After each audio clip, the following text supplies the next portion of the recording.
Bharatiya Janata party ने राजस्थान की मुख्य सचिव उषा शर्मा को उनके पद से हटाने की मांग करते हुए बीते दिन मुख्य निर्वाचन अधिकारी को ज्ञापन सौंपा। राजस्थान विधानसभा में नेता राजेंद्र राठौड़ के नेतृत्व में पार्टी का प्रतिनिधि मंडल यहां मुख्य निर्वाचन अधिकारी से मिला और उन्हें ज्ञापन सौंपा। ज्ञापन सौंपने के बाद राठौड़ ने संवाददाताओं से कहा कि चुनाव आयोग की ओर से समय समय पर जारी किए परिपत्रों में निर्देश दिया गया है कि जिन अधिकारियों का सेवा काल बढ़ाया गया है वे चुनाव संबंधी किसी भी कार्य से जुड़े नहीं रह सकते।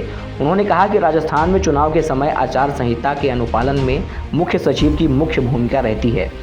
राठौर ने कहा कि चुनाव आयोग की ओर से जो स्क्रीनिंग कमेटी बनाई गई है उसमें पूरा नियंत्रण अध्यक्ष के तौर पर मुख्य सचिव के पास ही रखा गया है। इस कमेटी में विभिन्न विभागों के अधिकारी भी शामिल हैं। राठौर ने कहा कि मुख्य सचिव उषा शर्मा सेवा काल बढ़ाए जाने के कारण सरकार से उपकृत अधिकारी हैं। ऐसे में पद पर रहते हुए उनके द्वारा निष्पक्ष रूप से कार्य नहीं करने की आशंका है और उपकृत करने वाले राजनीतिक दल के पक्ष में अपने पद का दुरुपयोग किए जाने की संभावना है। इसलिए तत्काल प्रभाव से उषा शर्मा को कार्य मुक्त किया जाए और आचार संहिता लागू होने के बाद उनके किए गए निर्णयों को भी शून्य घोषित किया जाए। उन्होंने कहा कि बीजेपी का एक प्रतिनिधि मंडल जल्द ही भारत के मुख्य चुनाव आयुक्त को भी ज्ञापन सौंपेगा।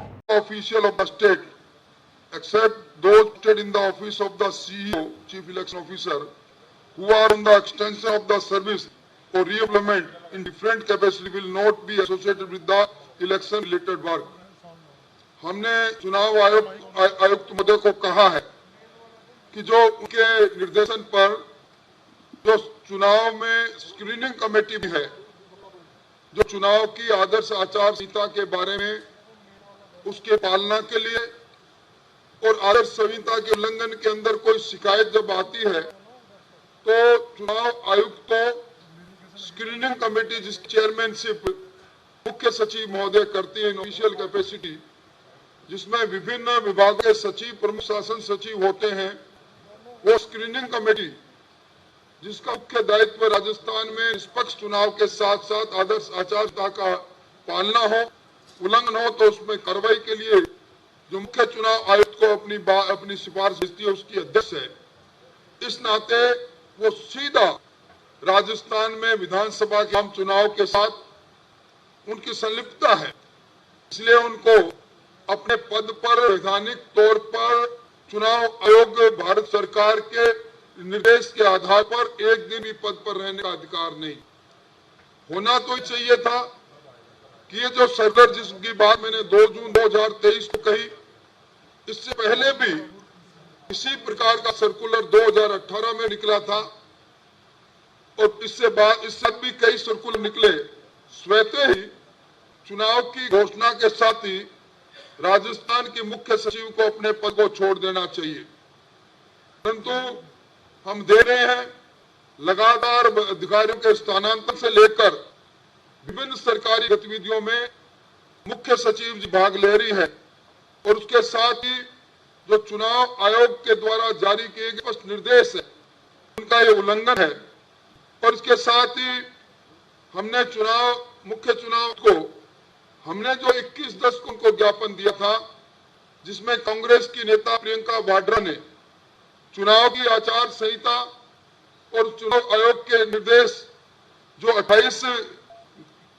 इन्होंने 28/11/2023 को जारी किए थे, उस आधार पर 2013 को, माफ करना 2013 को, जिसमें यह कहा गया था कि कोई भी चुनाव प्रचार के दौरान धार्मिक आधार पर देवी देवताओं की पूजा अर्चना की टिप्पणी नहीं करेंगे, ये आचार संहिता का उल्लंघन है।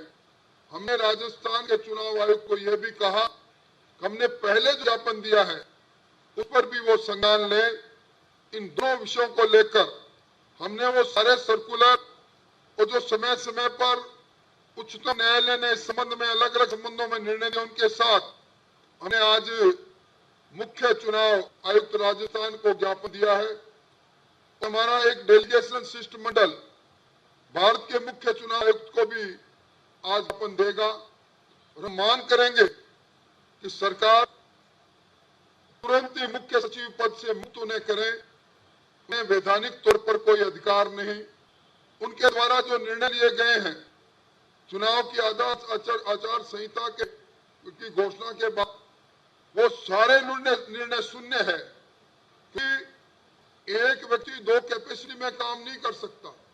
वो मुख्य सचिव भी है और उषा शर्मा जी अलग अलग, इनके दोनों को देखकर हम जोड़कर नहीं देख सकते। उन्हें मुख्य सचिव की हैसियत से जो भी निर्णय लिए वो सारा शून्य करार होना चाहिए।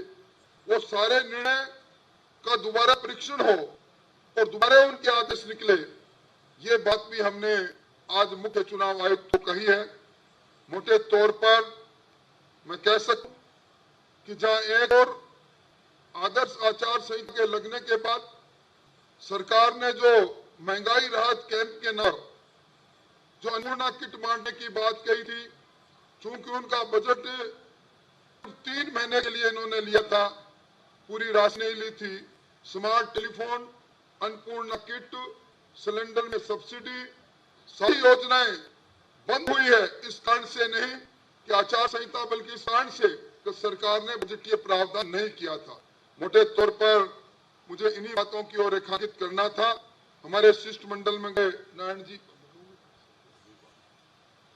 आपको कोई सवाल करना तो आप सवाल करें।